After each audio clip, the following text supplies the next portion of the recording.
So my name's Debbie. I'm of Tranquil Awakenings, that's my business. And I'm a therapist and I'm a therapy trainer. And I'm here today to talk about past life regression, specifically some of the more unusual things that can happen during a past life regression session. So when I first started my career, I was very, very clinical in the type of work that I did. I dealt with the mind. However, when I started working with my clients, I would ask them to go to the root cause of where their issue first began. And sometimes something very interesting started to happen. They would spontaneously past life regress. So all of a sudden, I'd no longer be talking to John, who was sat with me in the room. The individual would become a whole different persona and a different identity. And from that experience, I had to very quickly reorientate myself to find out what on earth was going on and where the issue originated. So I'd guide that individual through the significant events of that lifetime to bring about a resolution. So I started to read up more on the topic. And this has been something throughout my career. I've never gone and read information or watched things and then they've started to present themselves. What's always happened is I've had a client that's come in and has given me something completely new and challenging to deal with there and then. And I'm very, very grateful for that. I've been learning on the job. And a lot of the time I've thought, what on earth have I just experienced? And then sometime later I'll read a book or magazine and it will show, that's the answer. So I began to explore past life regression in a lot more detail and started to give past life regression therapy sessions. So different therapists work in different ways. What I like to do with a past life regression is I take the client back to a significant past lifetime that is relevant for them at this time. Because then I think whatever they're going to get is going to be something meaningful to them. So we go back to the past life and the person will find themselves in that past life. It may happen instantly, or it may take a little time for them to reorientate themselves. It may be that they notice a smell to start with, or a sensation. They may not automatically see something.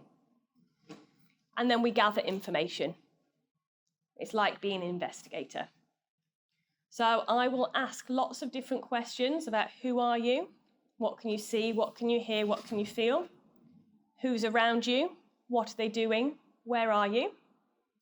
And we gather information. And quite often that first event that you go to is something, that's okay, that isn't overly significant. It's normally they're fairly content and happy. Not always, but normally. So we gather as much information as possible, and then I take them to the next significant event within that lifetime. And normally they stay within that lifetime, not always. And we start to compile information about all the main events that happened throughout that life. Find out who they were, what happened, and what their journey was. And then after that point, we go to their deaths. And that can be a bit strange for people to recognise that you have passed away before. Sometimes that is nice and peaceful, whereas at other times, those death experiences can be more traumatic. Particularly if we think about history, there's lots of trauma, there's lots of battles, there's lots of things like starvation and corruption. So sometimes I had to become very experienced and very calm at dealing with somebody having an emotional reaction. So sometimes the person would simply describe to me what was happening through their death. At other times they would act it out. And the first time I saw that, that was a little bit alarming. I had a lady who was being strangled to death in her past life. And she started to act like she was being strangled. And I thought, oh my gosh, this is really, really scary, seeing this being acted out in front of me. But after about a minute, she just went very calm, very peaceful, and very relaxed. So after the death scene, we then go to beyond. We go to that first moment of total peace and tranquility, where we're in between lives. We're at a soul level, connected back to source, and we can have a more objective point of view of that past life experience. And what I would do is I'd find out from those individuals, why did they choose that lifetime? What lessons did they intend to learn in that lifetime, and did they achieve them? How has that lifetime, hello, come in, impacted them in the current lifetime? And is there anybody from that past life that is in their lifetime now? And that was how a standard past life regression session would go, until that stopped happening. The majority of the time that will still happen, but now other scenarios have started to present themselves in my work over the last few years. Sometimes I have found that individuals do not pass into that in-between life state as they should. Sometimes, that's okay, that is because they experienced a death that was so violent or so traumatic that a part of their soul energy got lost. A part of them split off and remained within that past life experience. It's okay, come on in. So when that happened, what normally happens when a person passes is they will sometimes see a tunnel of darkness, or it will just be instantly bright, or they'll notice a bright light appearing, and they will go into that bright light. And the same research is found from all different cultures all around the world, not only past life regression therapists, but lots of people who explore near-death experiences. There's a general feeling and a general experience that people tend to see this light and they go into it. However, this wasn't always happening for some of the clients. It was though part of their energy was getting stuck in the past. So they were then going into the in-between life state, incarnating here in this lifetime, but they were coming through with problems. So sometimes those problems might be a phobia or a fear that is completely unexplained. They have no idea where it came from in this lifetime. Sometimes it can just be a sense of, I don't feel complete. I feel like a part of me is missing. I feel like I don't belong in this time frame. So when that started to happen, I realized a deeper therapeutic journey needs to take place within those past life sessions. Not only did we need to experience the past life and what it was all about, we also needed to do some healing work with those individuals. And that healing work depended on the issue that had occurred as to what needed to happen. So one of the priorities we started to look at was soul retrieval. Finding those missing pieces of themselves and bringing them back to being a whole being so that they could feel complete and safe. In order to do that, we would also need to release trauma. So particularly if you've had a traumatic death, that can carry through. So sometimes it would be asking a guide or a being of light to come and assist the individual to remove that. At other times, we needed to interact with the perpetrators, the people who had done it. And that was often easier to do in the in-between life state, calling the soul forwards of the other being that was involved in that death or that scenario to find out why did it happen? What needed to be balanced between the two individuals? And normally it was some sort of karmic connection, where in one life one had been the perpetrator and in the other life they'd been a victim and they'd swapped over. At other times, it was that an individual had violated and taken that person's free will and stopped them going on their life path that they were meant to achieve. So a dialogue would need to take place in order to resolve it. And also cutting cords with that individual. So energetically, and we do this in our day-to-day life, when we meet people, our energies merge. So I've got an auric field, an electromagnetic field, and that will connect with all of your electromagnetic fields. We're all energy that flows through our body and around us.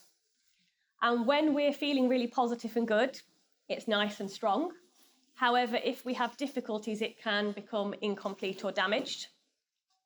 And also it means that we can then end up reaching out and connecting with other people.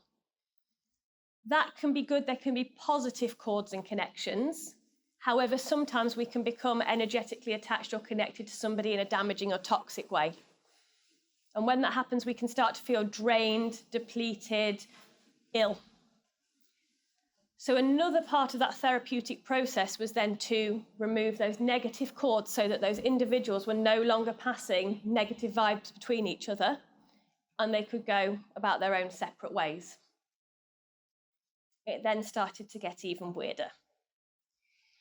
Sometimes that part of the soul that had been fractured had started hounding the person in their present lifetime. They were hearing perhaps a little voice or having a feeling or sensation that they were meant to be on a different path. I had one lady that came to me once. She was very meek and mild. She wanted to start a holistic well-being business, but she'd ended up working in the military. And she didn't even really know why she was working in the military. And every time she tried to leave, instead, she kept pushing for promotion. And it was like there was this little voice in her head telling her she had to achieve and do more. And she came for therapy, and we initially thought it was going to be parts therapy, working with the different parts of her mind. But it very quickly became apparent this was something more. I asked her to go to the energetic origin, and when we went back to it, in a past life, she had been a commander in the military. She had been very determined, very strong man, and she was going to get as high as possible. She was very dedicated, but her life got cut short on the battlefield. And that energy of I was meant to achieve more, along with the sudden death, meant that that part of her energy stopped within that past lifetime. But when parts of our soul and our energy fragment, they stay connected to us. So this part had followed her through into this lifetime without properly integrating, and instead had started to give her messages to achieve and succeed in the military. Now, of course, that wasn't her life path in this lifetime. It wasn't what she was meant to be doing. So in order for her to find peace and to be able to open her business, we had to go back in time to provide therapy to that commander to explain that you carry on living, you carry on existing even when your physical body has died. But by pursuing your interests in the way that you have been, instead of going into the light, you're actually damaging your future self. And as soon as that individual recognized that, they were willing to let go. We could then reintegrate the person as a whole and send them into the light. And after that, that lady very quickly left the military and changed her whole life and is now living very congruently with who she is today. There are other times, however, where it isn't part of an individual's own past life. Sometimes there can be an external attachment instead, acting as though it's a past life. And this can occur in different scenarios. So one of them is that an individual has perhaps had a conflict or a difficulty with someone in a past life. And that other character, that other person, instead of going into the light and to heal as they should, they hold on to their vendetta or their anger or their hatred, and they vow revenge. So instead of going to where they should and carrying on with their own journey, they say, I'm going to find that person that killed my family or that knocked me out in battle, and I'm going to get my revenge. And they go around from lifetime to lifetime as a lost soul, looking for that person, until eventually they find them, and then they start attacking them energetically. Now, the first time I had that, I did not know what to do with it. And I thought, do you know what? If this is a being here that's claiming to be something other than this person I'm working with, I need to work with them therapeutically. So that's what I did. I sat down and I said, right, let's talk about you then. What happened? And we had to go through the past life events to find out why this person was being attacked, so that there could be healing and forgiveness on both parts. And then once that occurred, that soul that had chased this person throughout time could then go into the light. Other times I've had scenarios where it has appeared that I'm giving somebody a past life regression session, but something just doesn't feel quite as it should. So we go through that entire life, and then we come to the end. And instead of going into the light, the individual doesn't. They're lost roaming around in the darkness. They can't find where they're going. Now, that could be that it's soul fragmentation, but it could be something else. And I need to work out very quickly what that something else might be. So the simple question I would ask would be, let's say the client's name's John, And when did you join John in this lifetime? If it's a genuine past life, there'll be no answer. It won't make any sense to that person. If, however, they pipe up and say, I joined him when he was 10, that might indicate to me that it's a lost soul that has been wandering instead. So the past life experience we've gone through, it's nothing to do with the client, it's actually somebody else, an energy that's been attached with them and been stuck. So when that happens, what I need to do is I need to provide therapy to those lost souls. Because if they're in somebody's energy field, they're going to be making them feel depleted. Even if they've attached for a positive reason to look after the person or care for the person, if somebody's in that state where they haven't gone into the light but they're no longer in their body, they need an energy source. So if they've attached to another person, then they'll be draining that person's energy. Also, if they died with, say, certain addictions, they may be impressing those addictions on the person they're attached to. If they died with aches and pains in their body, if they haven't properly realised that they're no longer in their body and they need to go to the light, they may start to make the individual they're with have the same aches and pains. So it's of utmost importance for that client's well-being that we shift them on. And it's also really important for that lost soul.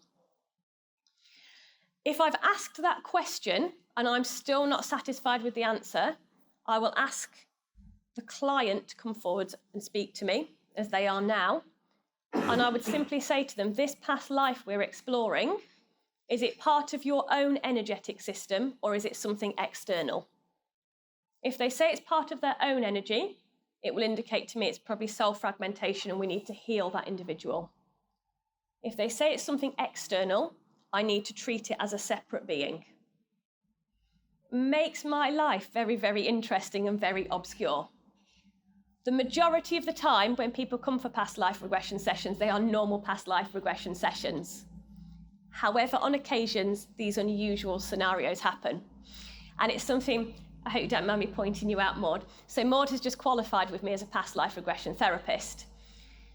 And I always feel that my learning I need to pass on to other people, because if I'm experiencing these things, other people will experience them as well. So on my course, we do a lot of training on unusual scenarios that may or may not happen. And you've already found that, haven't you, with some of your clients you're now seeing? And you're doing a remarkable job. So with these different scenarios, whatever is happening, the outcome is always the healing for that client that is with me.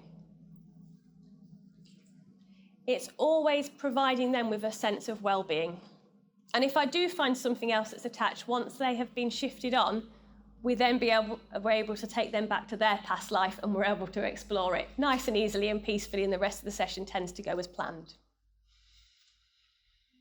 What I would say is our universe, our world, is far more strange and beautiful and wonderful and unique than we could ever possibly know and understand. But when we're open to these different journeys and experiences for healing the self, it opens us up to all sorts of possibilities.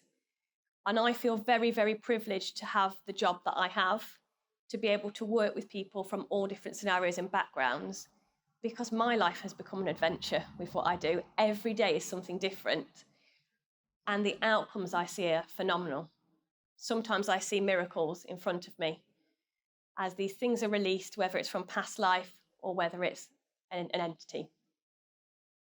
Now, there's certain different ways that you can tell for yourself what might be going on. So some of you may experience dreams where you keep going to a past life scenario. Some of you may have even had flashes of that coming forwards. A way that you can explore that for yourself is to simply meditate, relax, and see what comes to mind and begin to write a journal on it. You may only get snippets to start with, but as it keeps coming forward, you're likely to get more information. I also keep a diary next to my bed, like a dream journal, and I write things because if past lives come forward for me in my dreams, they also tend to be mixed with present life memories, and it's trying to dissect and work out what's past life and what's present. And that's because my mind still needs to make sense of it, and that's what it's attempting to do. That is one way that you can explore your own past life experiences. Alternatively, you can go to a therapist like myself, and you can explore them. And I would say, whether you've done that or not before, it's a fantastic and fascinating experience. Not only can you release traumas and burdens and issues that you've been carrying around that you didn't even know that you had. It's really interesting as well. But also you can use it to your advantage to find skills and gifts and potentials that you've had in previous lifetimes to now use in the present lifetime. So I had one lady who went back to a previous life as a healer and she used herbal medicines. But when she accessed that information, she's now remembering it in the present lifetime and she's using it to benefit herself and the people she's working with. If you're getting little niggles or hearing voices or feeling there's something else with you, once again, that is worthwhile exploring. Simply asking myself, is this part of my own energetic system? Or is it something external, and see what comes to mind? If it's something internal, that shows you probably need to do some standard therapeutic work within yourself. If you get an indication it's something external, you may be able to clear it yourself, or you may want a friend to clear it for you, or a professional like myself. It depends on the impact it's having on you. What I would say is, if you've got anything, no matter on what level of your being, whether it's mental, emotional, physical, social, energetic, or spiritual, you will always feel better if you deal with it. You will always feel lighter, and it will always help you to get to where you need to be.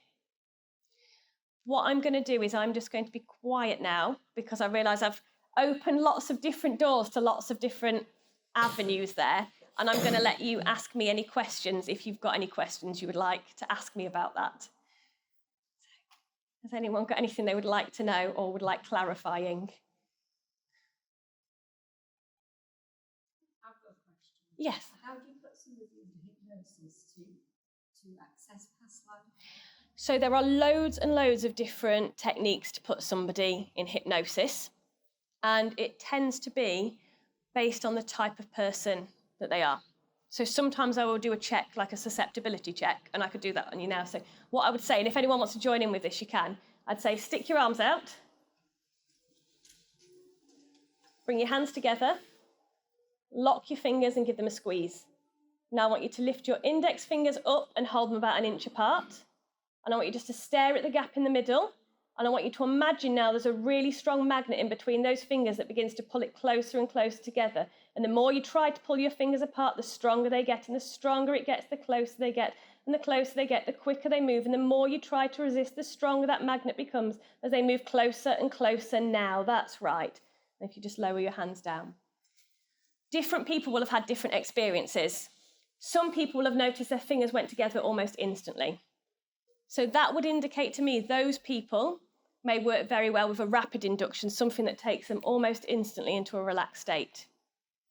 The people whose fingers are sort of wiggling as they respond to my suggestions, that will show me that I can pretty much choose anything I want, but I might just do a progressive muscle relaxation. It might be that I get them to look at their hand and fix their eyes on it, and as their hand drifts down to their face or lap, they go into hypnosis. The people then who hold their fingers still or resist, they need a completely different way to go into hypnosis. They need me to use their resistance to my advantage. So I need to build that resistance and build it and build it and build it until they can bear it no longer, so that they then go down. So once they're in hypnosis, I will deepen that hypnosis. I'll take them into a deeper and deeper state of relaxation. And then I will get them to access their past life. And there's loads of different ways you can do this. So for some people, I might take them down a corridor. And down that corridor, there's different doorways, and each one represents a different past life.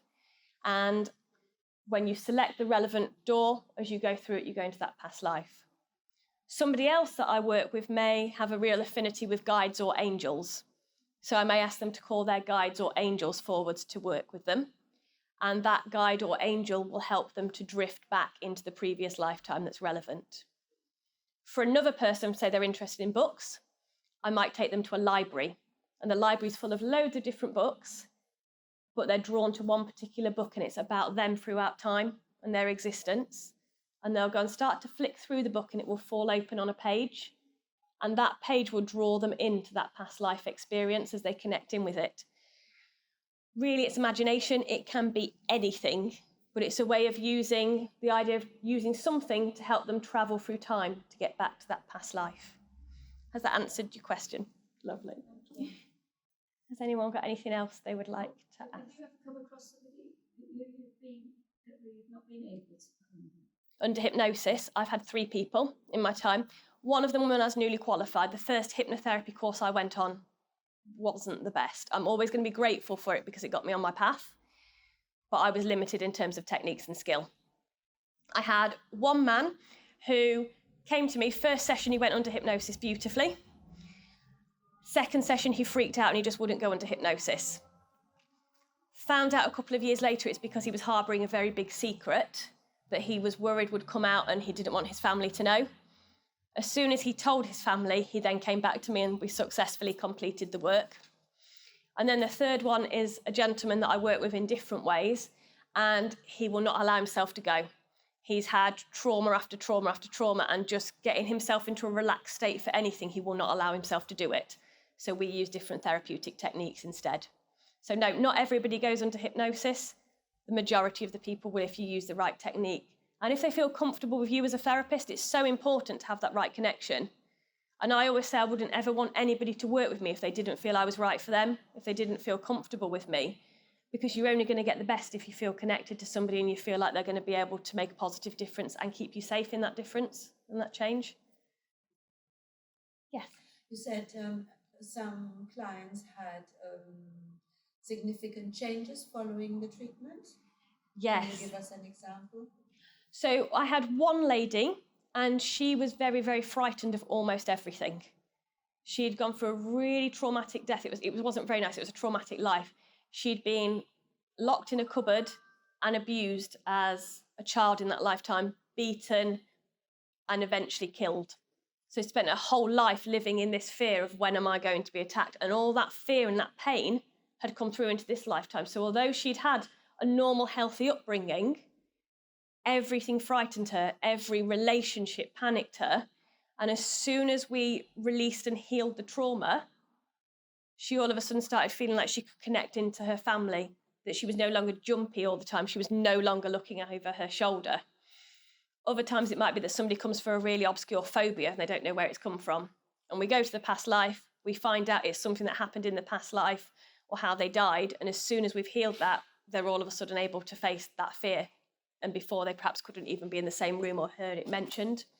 I had a lady a little while ago who had a terrifying fear of tarantulas. And even if she said the word tarantula in her own head, she would completely freak out. Now, as soon as we healed that issue, a few minutes later, she was sat there saying, I can't believe like even saying a word in my head would make me be in floods of tears and panic me. And so she's just gone on holiday to Australia. So I'm very much looking forward to hearing about how she's got on. But she was going to try and get to a zoo beforehand because she wants to now go and hold a tarantula. So that's quite exciting. So I'm looking forward to hopefully seeing the picture of that soon.